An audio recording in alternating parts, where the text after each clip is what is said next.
Well, joining me is singer-songwriter Lee Matthews. Lee, it's lovely to talk to you and meet you. I know, it's great to be here. It's Tommy. been a while, Lee. It's been a turbulent time for the music business over the last 15 or 16 months. What have you been getting up to? I suppose the same as everybody else. I've been kind of homebound, trying to do as much as I can with the circumstances. You know, we're all trying to deal with this change. You know, like yourself, we love being out and about, but unfortunately, the way everything is now, you kind of have to make do the way it is. So I suppose on the music side, I've been basically just being at home writing songs, trying to plan what I can do whenever all the restrictions lift again, you know, which is very, very soon.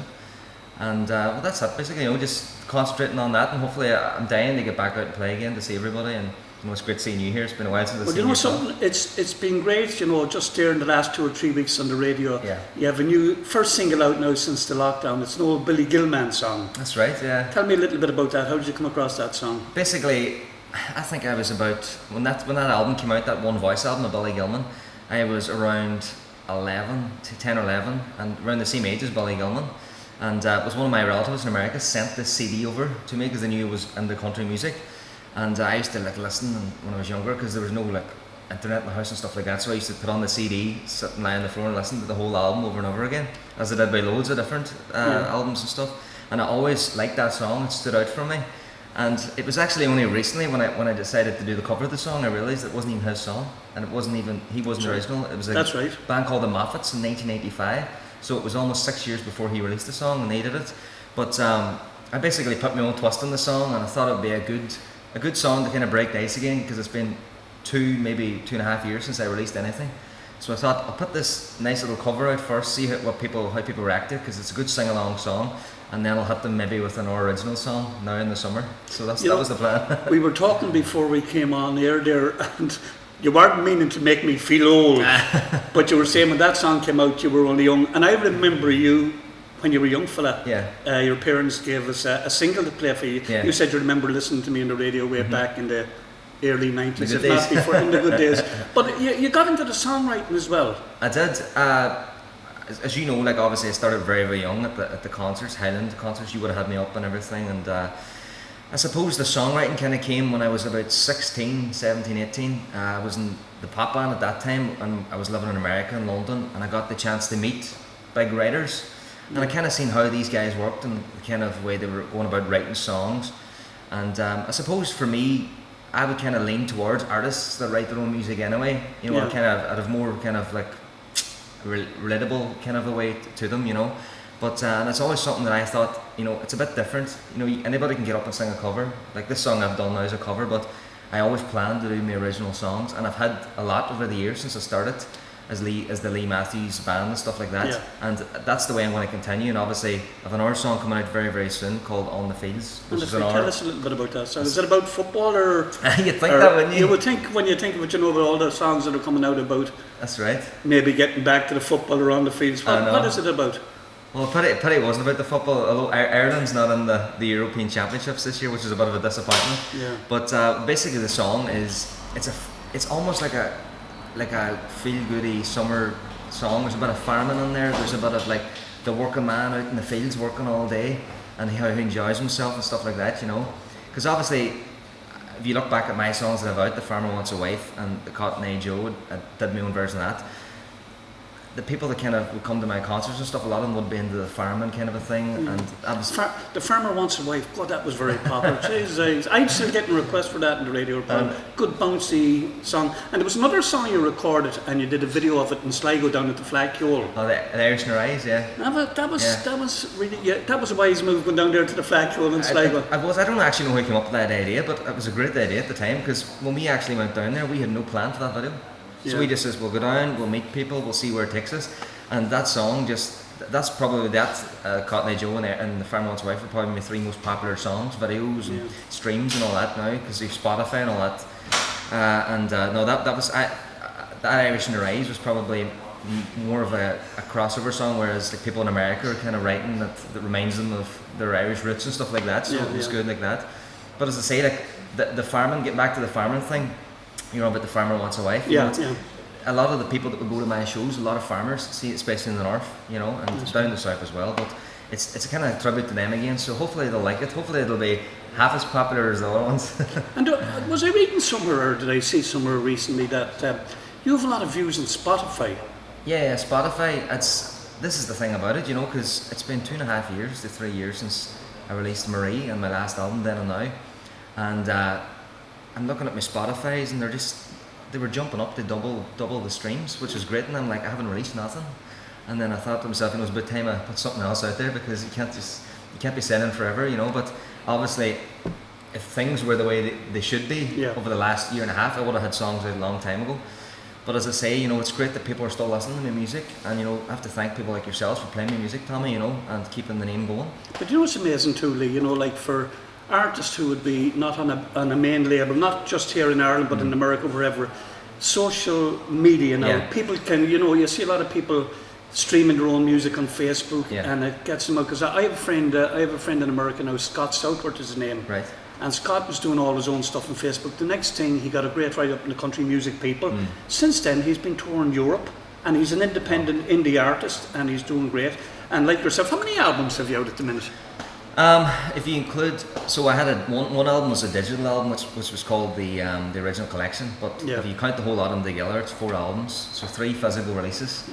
And the last one was out in 2018, I think it was, which was the one Marie. But I'm due another one very soon. But hopefully, these 2 songs now that I'm putting out, this is hopefully the start of the thing picking up again. Well, that's the only good thing about. Well, I suppose in a way, the lockdown helped you in the sense that it gave you a chance maybe to sit down and write a few new songs, whereas if you were on the road you wouldn't have the time to write, And what's a great thing too, Tommy, I'm sure like you've met people, a lot of songwriters, stuff like that.